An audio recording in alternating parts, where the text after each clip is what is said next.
네, 또 어떻게 하다 보니까 크리스마스 이브에 말씀을 좀 준비하게 됐습니다. 또 근데 이제 제가 이때쯤 했으면 좋겠다라고 말씀을 드렸었어요, 정광현재님한테. 왜냐하면 저희들이 이제 크리스마스 행사를 하고 있지만 저희들이 그냥 별달리 크게 뭐 깊게 생각하지 않고 그냥 관성적으로 사회 통념상 행하고 있는 것들이 많거든요. 그래서 저희가 행하고 있는 것들이 어디서 유래가 됐고 그 의미들이 어떤 것이 있는지를 한번 알아보면 좋을 것 같아서 크리스마스 또 행사를 앞두고 좀 준비하게 됐습니다. 그래서 아까 얘기했듯이 우리 사람들은요, 다수들이 행하는 대로 따라가는 그런 성향들이 있어요. 이게 동조영상이라고 하는데요. 사람들이 이거다 하면 다 따라가는 것이 있어요. 특히나 어떤 제품들을 살 때 지인들이 어떤 제품 이거 괜찮은데 좋은데 하면 따라가요. 그 요즘에는 지인들이 아니라 인터넷 뭐 보통 살 때 댓글 같은 거 많이 보고 사잖아요. 이제 그런 것들이 있습니다. 그래서 이제 보통 이런 것들을 사람들이 대세를 따른다라고 이제 표현들을 하죠. 그래서 어떤 그룹이나 어떤 단체들이 있는데 어떤 뭐 대체적인 의견들이 다 한쪽으로 이렇게 갔을 때 나는 의견이 좀 다르더라도 따라가는 그런 것들이 대세를 따른다고 하는데 그러한 성향들을 좀 보이고 있어요. 그러니까 이것이 뭐 어떤 의사결정을 빨리 결정하기도 하고 빠른 방향으로 가는 좋은 방법이기도 하지만 또 하나가 된 것 같이 보이는 좋은 방법이기도 하지만 잘못되면 개개인 어떤 의견들이 생각들이 또 없어지는 그런 경우들이 있고요. 또 반대로 또 너무 또 자기 의견을 심하게 주장하는 경우는 어떤 하나 되거나 진행되는 것에 또 방해가 되는 그런 또 양면이 또 있는 것 같습니다. 매해 이제 크리스마스를 저희가 맞이하고 있어요. 연말 분위기입니다. 특히나 이 말씀 끝나고 점심 먹고 저희도 3시부터 애완교회 또 크리스마스 행사를 가지고 계십니다. 그래서 혹시나 이 말씀 들으시면서 제가 준비한 말씀은 이러한 크리스마스 분위기를 뭐 찬물을 부으려고 하는 의도가 아닌 것을 좀 알아주셨으면 좋겠고요. 모르는 것이 약이다라는 표현도 옛말도 있지만 또 아는 것이 힘이다라는 그런 표현들도 있습니다. 그래서 우리들이 사회 통상적으로 습관적으로 대세를 따라왔던 이런 것들이 어디서 유래가 됐고 이런 것들을 저희가 살펴보기 원했고요. 또 살펴보는 과정에서 각자 주님으로부터 받는 교훈들이 있었으면 좋겠습니다. 자, 크리스마스 하면 뭐가 떠오르시죠? 자, 연말 모임, 각자 모임들을 한두 개 이상은 기본적으로 하셨을 것 같아요. 저도 연말 되니까 괜히 친구들이 한번 보자, 밥 먹자라고 올해가 가기 전에 한번 보자라고 해서 식사도 한 적이 있습니다. 휴일이죠. 그다음에 행사들, 뭐 선물, 케이크, 뭐 가족들 함께하는 트리 이런 것들이 생각이 납니다. 그리고 이상할이 많지 한 우리나라에서 요즘에는 크리스마스 하면 케이크를 많이 먹는 것 같아요. 많이 사서 먹는 것 같아요. 무조건 케이크를 먹어야 될 것 같은 뭔가 무언의 공식이 있는 것 같아요. 안 먹으면 뭔가 좀 허전할 것 같은 그런 느낌이 들기도 합니다. 그래서 어떤 사람들이 이게 찾아봤어요. 그래서 통계를 해보니까 제과업계들, 빵 만들고 이런 제과업계들에서 무려 매출의 30%가 이 크리스마스 시즌에 케이크로 인해서 발생이 된다고 해요. 그러니까 얼마나 사활을 걸고 마케팅을 하겠습니까? 그래서 그런 영향으로 저희도 모르게 크리스마스 하면 계속 뭔가 매체에 노출이 되니까 사람들도 많이 사 먹고 하니까 케이크를 사게 되는 것 같아요. 우리도 모르게 그 영향을 받지 않았을까 이렇게 생각합니다. 저희들도 아까 사회부신 형제님과 같이 크리스마스 하면 그냥 지나가기 아쉽죠. 주님을 믿고 주님이 이 땅에 오신 목적을 저희들은 너무나 잘 알고 믿고 있습니다. 그렇기 때문에 크리스마스를 즐기면서도 의미를 부여하고 있어요. 크리스마스 하면 주님의 오심과 관련된 말씀을 준비해서 전하기도 합니다. 그리고 찬송도 아까 예배 시간에도 크리스마스 관련된 주님의 오심 관련된 찬송을 부르기도 했어요. 또 이때를 맞춰서 교회 행사도 있고 이런 발표, 특별 퍼포먼스도 이제 하기도 합니다. 제가 들은 정보는 자매회에서 또 오늘 이거 하신다고 해요. 워십 하신다고 하는데 굉장히 기대가 됩니다. 예, 자매님들 얼마나 잘 하실지 걱정과 기대가 같이 되고 있습니다. 여기 보시면 근데 아주 뭐 군무 여기 보시면 군무가 딱 짜져 있지 않죠? 아주 자유롭게 하고 계시죠. 그래서 즐겁게 즐기면서 잘 하시는 것 같아요. 주님께서 온 우주 만물을 창조하실 때도 어떠한 생각 없이 그냥 하시지 않고 어떤 생각을 가지시고 계획을 가지시고 하셨듯이 모든 일이 처음에 행해졌을 때는 그 유래와 의미가 분명히 있다는 것이에요. 그래서 저희들이 그 유래가 크리스마스에 저희들이 행하고 있는 이런 것들이 어디서 유래가 됐고 또한 우리가 그 의미를 알았으면 참으로 추구해야 될 것이 무엇인지를 우리 함께 살펴보기를 원합니다. 근데 이것이요 어떠한 뭐 꼭 진리라기보다는 여러 설들이 굉장히 많은데 유력한 설을 준비해서 지금 말씀드리려고 합니다. 12월 25일 주님이 태어난 날로 기념하고 있습니다. 현충일 6월 6일 잘 아시죠? 요즘 뭐 학교 다니는 뭐 친구들은 국경일을 놀면서도 왜 노는지 모르고 노는 분들이 계신데 현충일은 6.25 뿐만 아니라 나라를 위해서 순국한 그런 선열들을 기리기 위해서 만든 기념일이에요. 그래서 꼭 기념일은 꼭 그날이 뭐 6월 25일 또 그날이 꼭 아니어도 아닐 수도 있습니다. 그리고 저희가 잘 알듯이 주님이 오신 날은 12월 25일 크리스마스 주님이 오신 날이라고 저희는 알고 기념을 하고 있습니다. 근데 왜 12월 25일이 주님이 오신 날로 기념일로 지정되었는지 혹시 아시나요? 저희들은 잘 알고 있어요. 이 날이 딱 주님이 태어나신 날이 아닌 것을 저희들은 잘 알고 있어요. 근데 왜 25일인지는 아시는 분도 있겠지만 또 모르시는 분도 있을 것 같아서 한번 준비를 해봤습니다. 자, 로마가 고대 로마가 기독교를 국교로 받아들이고 나서 로마에 여러 기념일들이 기독교적인 기념일들이 제정되게 됐어요. 그 중에 3월 25일이 어떤 날이냐면요. 수태고지일이라고 해요. 한자라서 좀 어려운 말인데 임신을 알린 날. 가브리엘이 마리아에게 찾아와서 너가 주님을 잉태할 것이다라고 얘기했던 그 날을 기념하는 날이 3월 25일이었어요. 그래서 이 날을 기념하고 있었어요. 근데 한 350년경에 율리우스 1세라는 사람이 있었는데요. 이 사람이 주님의 오신 날을 기념하고 싶었습니다. 그래서 막 성경이나 뭐 이런 그 전승들을 막 찾아봐도 정확하게 그 날짜를 알 수가 없었대요.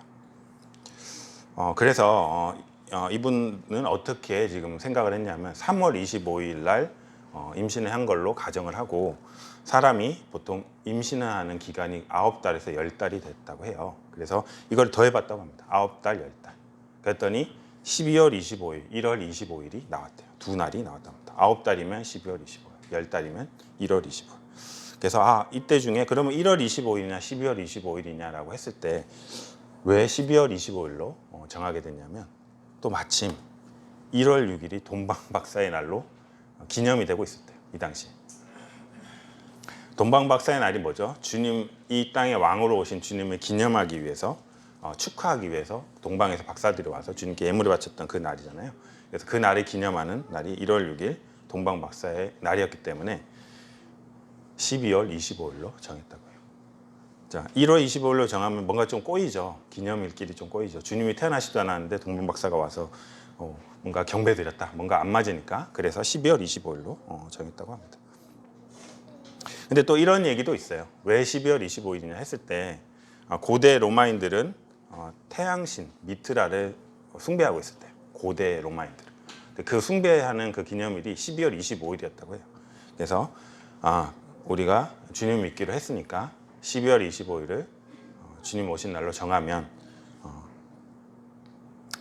이렇게 태양신 숭배하는 그런 것들을 약화시킬 수 있겠다라는 생각에 12월 25일로 잡았다고 합니다. 그래서 지금까지 12월 25일이 주님이 오신 날로 기념이 되고 있습니다. 확실한 이유가 있었다기보다 나름대로 논리적인 이유가 있었다고 생각이 됩니다. 하지만 이제 주님 태어나신 날은 정확히 아직까지도 아무도 모르고 있습니다. 자, 그 다음에 크리스마스 하면 또 저희가 아까도 말씀드렸듯이 케이크를 먹고 있어요. 저도 케이크 좋아하진 않지만 생일 되면 꼭 챙겨서 먹습니다. 근데 크리스마스 하면 주님이 오신 날을 기념하기 위해서 케이크를 챙기기 시작했던 것 같아요. 근데 이 케이크라는 것이 언제부터 먹기 시작했을까요? 우리나라 옛날에 옛날에 생각하시면 아마 우리나라가 얼마나 못 살았는지 잘 아실 건데요. 이 사진을 보시면 잘 아실 겁니다. 이게 어느 나라일까요? 다른 뭐 동남아 뭐 국가가 아니고 우리나라예요.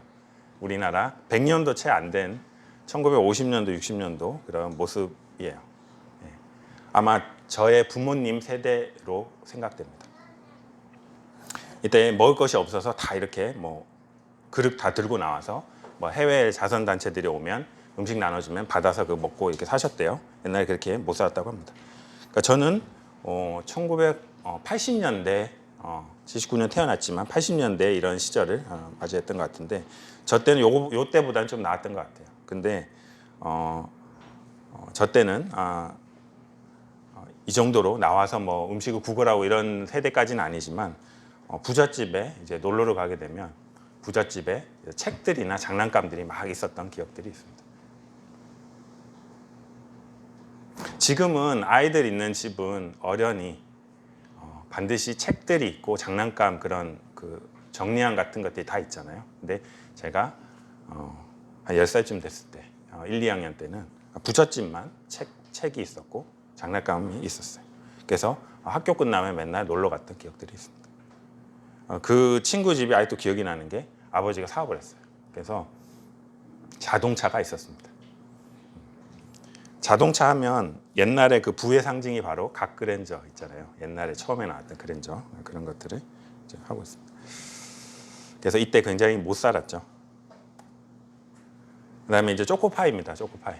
제가 이제 왜 이거 준비했었냐면 저도 어렸을 때 주님을 안 믿었거든요. 근데 동네 놀이터에서 아이들이 다 모여서 놀고 있었어요.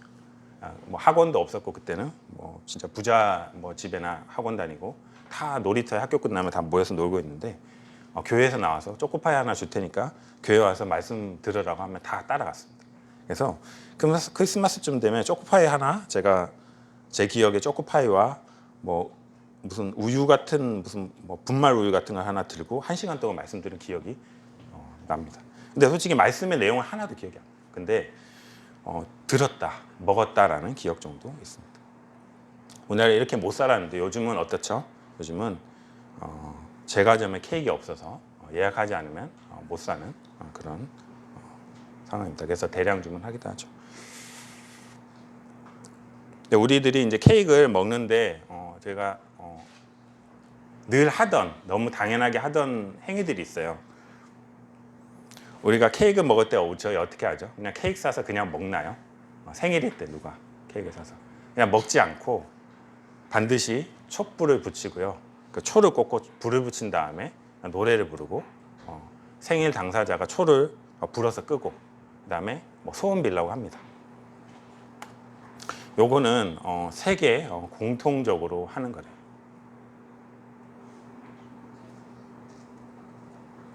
요즘에 소원 비나요? 잘 모르겠어요. 저는 주님 믿고 나서 소원은 안 비는 것 같아요. 굳이 뭐 생일 케이크 앞에서 무슨 소원을 비냐 하는데 요즘에 비는지 모르겠어요. 근데 저 어렸을 때는 촛불을 끄고 나서는 꼭 소원 빌라고 했어요. 소원을 진짜 이렇게 막 눈 감고 빌었던 것 같은데 요즘은 잘 안 비는 것 같아요. 왜 안 빌까 생각했을 때 그만큼 소원을 빌 필요가 없어져서 그런가?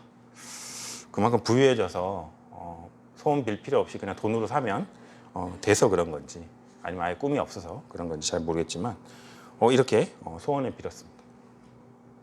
근데 요게 우리나라만 그런 것이 아니라 전 세계적으로 다 생일인 사람이 케이크하고 촛불 불고 소원 비는 이것이 세계 공통적인데 이것이 과연 어디서 왔을까요? 이 전통은 고대 그리스에서 왔대요. 로마 그리스 신화에 나오는 그런 것들이 이렇게 전해져서 유래가 되어서 이제 되었다고 합니다. 신화에 의하면요, 고대 그리스인들은 그 그리스 신들에게 소원을 빌었다고 해요. 근데 그 그리스 신들이 아주 친절하지 않아서 평소에 소원 비는 거 들어주지 않다가 그 소원 비는 사람의 그 생일 그 당일에는 소원을 들어주었다고 합니다. 그 사람들이 막 소원을 빌었는데 그 중에 유독 아르테미스라는 신이 있어요. 이 신이 풍요의 신을 상징하는 달의 신인데, 이 동그란 그 달의 모양을 따서 빵을 만들었다고요. 그래서 오른쪽에 있는 것이 아르테미스 신전인데요. 지금은 터만 남아 있어요. 뭐 기둥 몇 개 남아 있고, 여기에서 그 동그란 빵을 가지고 가서 드리면서 소원을 빌었다고 합니다. 그리고 그 밖에서는 모닥불을 피웠대요. 모닥불을 피워서 그 연기가 하늘로 올라가게 했다고 합니다. 그러니까 왜 그렇게 했냐면 그 연기가 하늘로 올라가서 자기가 빈 그 소원이 하늘에 있는 아르테미스 신에게 전달되면 아르테미스 신이 그것을 듣고 소원을 들어줄 것이라는 이유에서 이들은 이렇게 행했다고 해요. 그래서 아르테미스, 동그란 그 케이크, 모닥불 연기 이런 것들이 합쳐져서 오늘날의 이런 케이크와 그런 촛불, 그 다음에 촛불을 끄면서 소원을 비는 이런 행위들이 계속 유래가 되어서 계속 행해지고 있다고 합니다. 그래서 이런 보고인데 케이크는요, 크리스마스와 전혀 관계가 없어요. 그리스 로마 신화에서 유래되었고요. 처음에 크리스마스 케이크는 어떻게 보면 주님의 오심을 축하하기 위해서 어떻게 보면 기업의 마케팅의 결과라고 그런 생각이 들기도 합니다. 그래서 케이크는 이렇게 유래가 되어서 지금까지도 하고 있다고 합니다. 자, 크리스마스 하면 12월 25일이 나왔었고, 그 다음에 케이크 나왔었죠. 그 다음에 또 빼놓을 수 없는 게 뭐죠? 바로 트리입니다. 트리.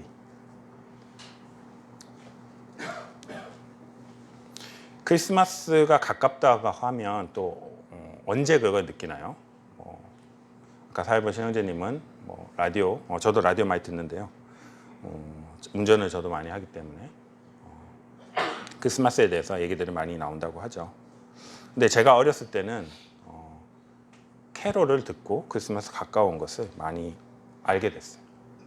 그때는 저작권 문제가 그렇게 이슈나 예민하지가 않았기 때문에 크리스마스 시즌이 가까우면 길거리 어디서나 캐롤을 들을 수가 있었습니다. 라디오, TV, 버스를 타면 라디오에서 들었죠.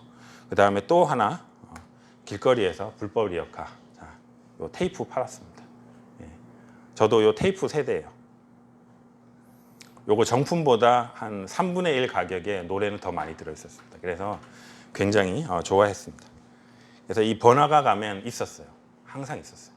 여기 계신 분들, 좀 저보다 연배가 높으신 분들이나 비슷한 연배 분들은 이거 반드시 한두 개는 꼭 사셨을 것 같아요. 그래서 노래를 들었을 것 같습니다. 그 다음에 또 크리스마스가 가까웠다는 것을 느낄 수 있는 것이 무엇이냐면 바로 트리예요. 트리. 백화점이나 번화가 같은데, 대형 교회 같은데 이제 설치를 해놓죠. 지금도 여전히 트리는 저작권이 없어서 그런지 큰 광장이나 아니면 대형 교회 같은데 이렇게 크게 설치가 되기도 합니다. 한 12월 정도 초만 돼도 설치가 되는 것 같아요. 그러니까 이 트리는 근데 어디서 유래가 되어서 지금 하고 있을까요? 크리스마스 트리는요, 그 전나무, 좀 추운 지방에 주로 이제 서식하는 그 전나무가 주로 이제 사용됩니다. 근데 이제 전나무는 주로 독일 북부 지역에 이제 게르만족이라는 그런 족들이 사는 지역에 많이 있었대요. 그래서 이 게르만족들은 토르신을 믿고 있었습니다. 영화도 있죠. 마벨 보면 토르신, 번개신인가요? 망치 막 들고 하잖아요. 이 게르만족들은 이 토르신을 섬기고 있었습니다. 그래서 이들이 어떤 종교적인 그 토르신을 믿으면서 종교적인 행사를 했냐면 그 전나무 밑에 어떤 그 제단 같은 거를 만들어서요. 사람을 제물로 바쳤다고 해요.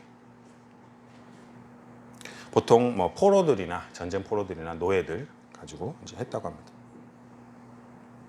근데 이 모습을 영국의 선교사인 성 보나파시오라는 사람이 이 모습을 봤대요. 그리고 그들에게 전도하려고 노력했다고 합니다. 너희들이 믿고 있는 이 토르신은 어떻게 이렇게 잔인한 신이냐? 사람을 어떻게 제물로 드리라고 하냐? 우리가 믿고 있는 예수님은 자신을 오히려 우리들을 위해서 내어주셨어. 그런 사랑의 신을 믿어야 되지 않겠니? 라고 하면서 이제 전도했다고 해요. 그러면서 이 성 보나파시오 보면 그림에 도끼가 이렇게 들려 있잖아요. 이게 뭐냐면 또 그러면서 또 이렇게 했다는 설도 있습니다. 내가 이 도끼를 들고 있어. 그래서 이 도끼로 한 번 탁 내리쳐서 전나무가 싹 베어지면 이거 정말 하나님 살아계신 거니까 너희들 토르신이 아니라 하나님 믿어야 돼. 뭐 이렇게 얘기했다고 해요. 그래서 실제로 뭐 베어졌다라는 설화도 있습니다. 그리고 이 선교사는요, 이들이 게르만족들이 신성시하는 그 전나무를 막 장식했대요. 장식하고 하면서 이 전나무는 영원한 생명이신 하나님을 상징하는 거야라고 이제 알리기도 했고요. 막 이렇게 그 촛불을 막 달아놓고요. 이 빛은 빛 대신 그리스도를 나타내는 거야라고 이렇게 계속 얘기를 했다고 합니다. 그래서 그들의 종교에 복음적인 요소를 주입해서 막 동화시켰다고 해요. 그 예전에 카톨릭들이 항상 좀 이런 식으로 접근하는 것 같아요. 다른 나라의 종교들을 약간 합쳐서 혼합해서 하는 그런 접근 방식들이 좀 있는 것 같습니다. 이들은 얘기합니다. 그들의 문화와 그런 것들을 존중한다라고 얘기를 하고 있고요. 우리는 기독교적인 분들은 이거는 타협했다라고 표현을 하기도 합니다. 그래서 그 천주교 캐톨릭들이 이제 하는 것들이 보면 제사 같은 것도 우리나라에 허용하잖아요. 이런 것도 이제 보니까 그러면 왜 성경에서는 분명히 주님께 제사 드리고 이런 뭐 고린도서에 보면은 이렇게 제사 드리는 거는 이방을 제사 신을 타신을 제사하는 건데 이런 것들을 왜 허용하는 거라고 이제 막 찾아보고 하니까 뭐 그렇게 교황이 얘기를 했다고 해요. 처음에는 하지 못하겠다가 조상신을 섬기는 그런 신적인 요소를 빼는 조건 하에서 가능하다. 뭐 이렇게 얘기를 했다고 합니다. 그래서 이거는 조상을 그냥 존중하는 거야. 이런 문화로 이제 받아들이는 조건에서는 해도 돼. 뭐 이런 식으로 혼합해서 이렇게 접근했다고 해요. 그래서 최근에 또 그 라디오에서 이슈가 되는 게 그런 게 있잖아요. 교황이 나와서 동성애자들 축복할 수 있다. 동성애가 죄다 아니다 이런 얘기는 하지 않고 커플을 축복할 수 있다. 뭐 이렇게 교황이 또 얘기를 했다고 합니다. 그래서 막 어떤 신부가 막 라디오에 나와서 막 얘기를 하는데 좀 그렇더라고요. 혼합해서 막 얘기하고 그들은 존중이래요. 존중한다. 근데 저희들은 타협이다라고 보고 있습니다. 그래서 막 이런 식으로 캐톨릭들은 접근을 하고 있습니다. 근데 크리스마스 트리가 대중적으로 기독교 쪽으로 확실하게 넘어왔던 계기는 또 마틴 루터에 의했다는 설도 있습니다. 마틴 루터 잘 아시죠? 독일에 계신 분인데 그가 겨울숲을 산책을 했대요. 눈 내린 숲 산책을 하다가 전나무를 발견했는데 그 전나무를 봤을 때 주님의 거룩하심이 떠올랐다고 해요. 그래서 그가 전나무를 베어서 집에 가져오고 또 교회에 갖다 놓고 막 장식들을 했다고 해요. 그러면서 자기 집에 찾아오거나 교회에서 설교를 할 때 이 트리, 전나무 트리를 가리키면서 주님의 삼위일체를 가르쳤다고 해요. 삼각형 모양으로 됐기 때문에. 그리고 위로 뾰족이 솟은 모양은 기도하는, 하나님께 기도하는 그런 모습을 으로 보인다고 해서 기도하는 삶을 가르치는데도 어떤 모형으로 사용했다고 합니다. 그래서 이게 독일에 많이 퍼지게 됐고 18세기에는 영국으로, 그 다음에 19세기에는 미국으로 전파되어서 현재 이르게 되었다고 합니다. 그래서 크리스마스 트리는요, 이렇게 유래를 봤을 때는 처음에 시작은 토르신에 연관이 있지만 이들을 개종시키면서 트리를 기독교적인 가르침과 조합시켜서 탄생한 것으로 이렇게 보입니다. 그 다음에 산타크로스가 있죠. 25일 얘기했고요. 예, 트리 얘기했었고 케이크 얘기했었습니다. 이제 마지막으로 산타크로스가 나옵니다. 산타크로스는 언제 갑자기 나온 걸까요? 그 얘기를 하기에 앞서서 미국의 1955년도에 있었던 일을 하나 말씀드리려고 합니다. 미국의 북미 항공우주 방위사령부라는 군부대가 있어요. 그는 캐나다를 포함해서 미국의 북쪽 하늘을 방어하는 군부대입니다. 근데 1955년도에 한 어린아이가 군부대예요. 전화를 했대요. 여기다가 실수로 전화한 것 같습니다. 전화해서 이 아이가 뭐라고 했냐면 산타 할아버지 언제 오세요? 라고 전화를 했다고 합니다. 이때 전화를 받은 군인이 어떻게 했을까요? 너 누구야? 너 집 주소 누구야? 당장 출동해서 막 부모님 잡아가고 그랬을까요? 그러지 않고 이때만 해도 아주 순수했던 것 같습니다. 아이의 동심을 깨지 않기 위해서 가상의 산타 위치를 알려줬다고요. 그리고 전화를 이제 끊었다고 합니다. 이것을 계기로 1956년부터 크리스마스 시즌이 되면 산타 추적 서비스를 지금까지도 하고 있다고 합니다. 되면 이렇게 산타 모자 쓰고 전화 받고 아이들이 산타 할아버지 어디 계세요 하면 가상의 위치를 알려준다고 해요. 왼쪽에 보면 그 홈페이지입니다. 여기 들어가면 지금도 서비스를 해준다고 해요. 크리스마스 시즌에 되면은. 자, 이 산타크로스 과연 어디서 유래가 되었을까요? 저도 어렸을 때 뭐 산타크로스 하면 뭐 선물 주고 난 왜 안 줘? 뭐 꼭 받아야 되는 것 같이 막 그렇게 막 기대하고 막 하다가 막 자고 일어났는데 선물 없으면 실망하고 그랬었는데요. 그 어디서 유래가 됐을까요? 여러 설들이 있습니다. 근데 이 설 중에 가장 유력한 설이 뭐냐면, 자, 270년경에 터키에서 살았던 이 수도사 성 니콜라스의 선행으로부터 시작했다고 보통 많이 보고 있습니다. 이 사람은요, 굉장히 부유한 집안에서 태어났대요. 근데 굉장히 좋은 사람이었어요. 가난한 사람들을 불쌍히 여겼어요. 그래서 몰래 도와주었다고 합니다. 설화에 의하면 그 수도사가 어떤 사람을 봤는데 결혼 지참금을 마련하지 못하는 한 여자를 봤대요. 근데 이때 당시 참 지금 뭐 자유민주주의 국가에 살고 있는 저희들로서는 도저히 이해가 안 되는, 결혼 지참금 마련하지 못하면 결혼 안 하면 될 것 같은데 이때는 결혼 지참금 마련 못해서 결혼 못하면요 노예로 팔려갔대요. 무슨 얘기인지 잘 모르겠어요. 하여튼 그런 굉장히 안 좋은 불쌍한 처지에 놓인 여인이 있었다고 합니다. 그래서 이 여인을 도와주기 위해서 몰래 돈 주머니를 가지고 결혼 지참금을 넣고 몰래 전달하기 위해서, 그 추운 지방이다 보니까 옛날에는 다 방갈로식으로 이렇게 굴뚝 입고 떼잖아요. 굴뚝으로 돈 주머니를 확 던졌다고 해요. 근데 마침 이것도 이제 설화입니다. 어떻게 이럴지 모르겠는데 마침 그 굴뚝 그 방갈로 쪽에 빨래를 하고 말리고 있던 그 양발 속으로 쏙 들어갔다고 해요. 그래서 돈 주머니가 그쪽으로 쏙 들어갔다. 설화입니다. 이거 참 웃긴 얘기죠. 정말 뭐 가능성이 얼마나 있을지 모르겠지만 그렇다고 합니다. 어찌됐든 이 미담이요 유럽 전체에 다 퍼졌대요.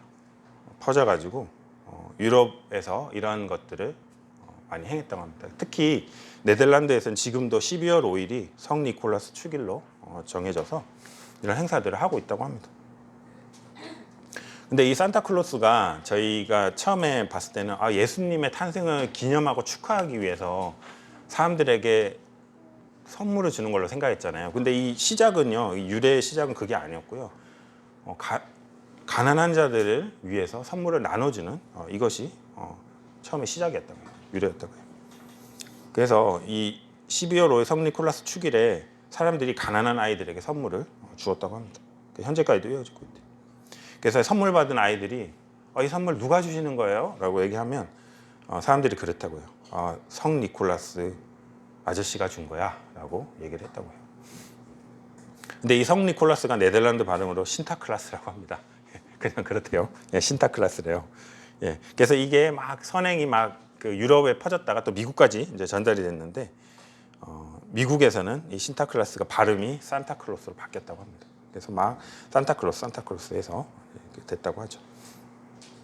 근데 이제 보시면 이 그 사진에 보면 이 네덜란드의 이 신타클로스 이 그림도 보면 막 이렇게 몰래 아이들 밖에서 이렇게 선행 베푸는 그림도 있잖아요.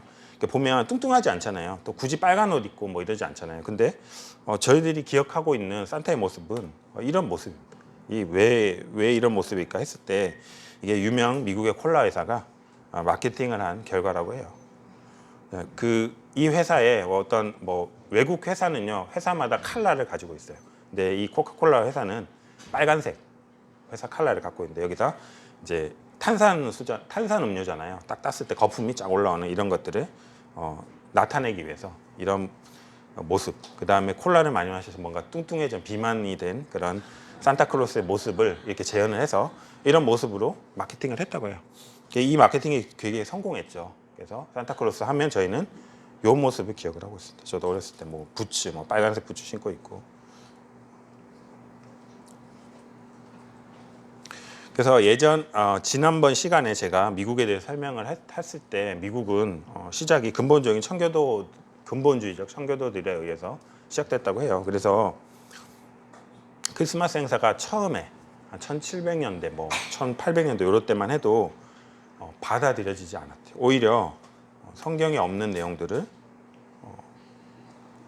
하고 그것들을 행하고 그 다음에 그것들을 믿는 거에 대해서 오히려 페널티를 가했다고 합니다. 그래서 이게 이제 사진이 아니라 그림인데요. 이게 무슨 그림이냐면 집에서 크리스마스 행사를 하는 사람들을 붙잡아서 밖으로 데려 나가서 이 사람이 훈방 조치했다고 합니다. 야, 너희들 성경에도 없는 내용을 왜 이렇게 하고 있어?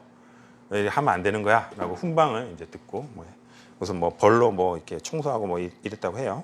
그런 페널티를 좀 부여받았다고 합니다. 근데 이것이 1900년대 넘어오면서요 바뀌었다고 합니다. 미국이 산업화됐어요. 그래서 가족들끼리 뭐 같이 모여서 농장에서 같이 이렇게 살다가 산업화돼서 뿔뿔이 흩어지면서 온 가족이 모여서 함께 할 수 있는 그런 연례 행사가 필요했다고 합니다. 그래서 이런 그 크리스마스 이런 행사가 점점 더 주목받기 시작했고 또한 이제 콜라 회사 아까 말했던 그 마케팅에 힘입어서 점차 대중화가 되어서 현재 지금 크리스마스 하면 미국에서 굉장히 큰 그런 기념일이죠.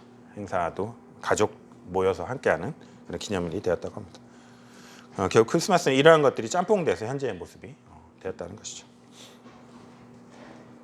자, 네 가지 정도 준비한 것들은 다 이렇게 말씀드렸던 것 같습니다. 그리고 이제 제가 좀 추가적으로 말씀드릴 거를 좀 말씀드리고 마치고자 합니다. 저희들은요 구원받은 하늘 시민이죠. 하지만 지금 아직은 이 땅에 살고 있습니다. 저희가 성경 말씀을 최우선으로 하기 위해서 노력하고 살아가고 있지만 성경에 없는 것도 좋은 의미가 있다면 저희는 행하고 있습니다. 주일학교, 학생회, 청년회 성경이 없어요. 근데 연령대별로 하나님 말씀을 배우고 서로 교제하기에 유익하기 때문에 저희는 행하고 있습니다. 수련회, 캠프 이런 것도 없는데 성도들끼리 함께 자고 먹고 하면서 심과 친교를 나누는 것으로 모든 교회들이 행하고 있습니다. 크리스마스 행사 또한요 성경에는 없어요. 하지만 동일한 의미로 교회 성도들과 함께 사랑의 교제를 나누고 또한 주님의 오심을 기념하는 좋은 행사라고 생각을 합니다. 하지만 우리가 잊지 말아야 할 것이 있습니다. 주님께서 우리에게 무엇을 행하라고 명령하고 승천하셨다는 것이 우리는 이를 주님의 지상 명령이라고 알고 있습니다. 마태복음 8장 28절, 19절, 20절에 보면 주님은 자신이 친히 이 땅에 계실 때 훈련시킨 제자들을 떠나면서 이것을 말씀하셨어요. 모든 족속으로 제자를 삼을 것을 말씀하셨고요. 아버지와 아들의 이름으로 세례를 줄 것을 얘기했습니다. 그리고 주님께서 그 제자들에게 분부한 모든 것을 지켜 행할 것을 또 말씀하신 겁니다.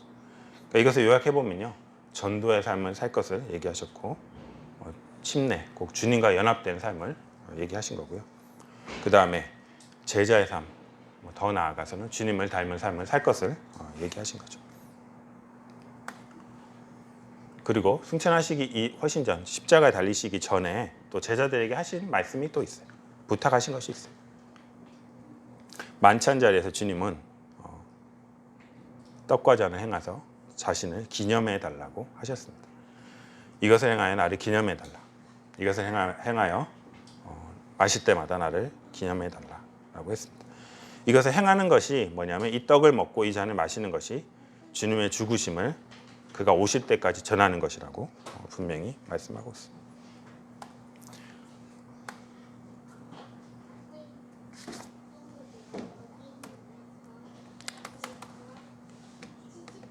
네, 이제 뭔가 됐습니다. 네. 초대교회 사도행전에서도요, 사도행전 교회도 모일 때마다 떡을 떼며 주님을 기억하라고 하고 주님의 가르침으로 서로 교제했다고 기록이 나와 있습니다. 자, 1호 보건대, 주님께서는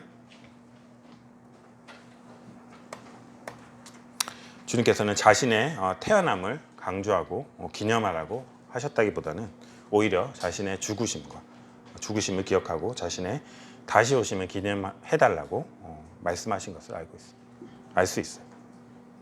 그리고 초대교회 성도들은요, 모일 때마다 떡을 뗐습니다. 그리고 주님의 죽으심을, 그 의미를 되새겼다고 합니다. 그리고 주님의 다시 오심을 소망하고 살았다는 거예요. 저희도 매주 만찬 예배를 드리고 있습니다. 주일에 떡과 잔을 행하면서 주님이 나를 대신하여 죽으신 그 대속의 죽음을 저희는 기억합니다. 그리고 주님은 죽고 끝난 것이 아니라 살아서 승천하셨고 곧 다시 오실 것을 저희는 기억합니다. 이 만찬 예배를 통해서. 그리고 그것을 평소에 그런 소망 가운데 그것을 사람들에게 나타내며 드러내며 전하며 살아가고 있습니다. 이 만찬 예배는 저희 모임의 어떤 시그니처, 무슨 전통이기에 행하고 있는 것이 아니고요, 주님의 명령이기 때문에 저희가 그 명령에 순종해서 행하고 있는 것이죠. 자, 이제 정리를 하고 마치고자 합니다. 이제 오늘 오후부터 의향교회도 주님의 오심을 축하하는 크리스마스 행사를 하게 될 것입니다. 네, 행사하는 거 아주 좋습니다. 서로 즐겁게 교제하고 주님의 오심을 기뻐하는 시간이 되었으면 합니다. 그리고 그러면서도 우리가 잊지 말아야 될 것은요, 주님의 대속의 죽음과 주님의 다시 오심이라는 것입니다. 어떻게 보면 우리가 더 중요하게 기억하고 여기고 생각해야 되는 것이 이것이 아닌가라는 생각을 하며, 자, 메리 크리스마스. 자, 우리 함께 즐거운 시간이 되시길 바라겠습니다. 네, 마치겠습니다.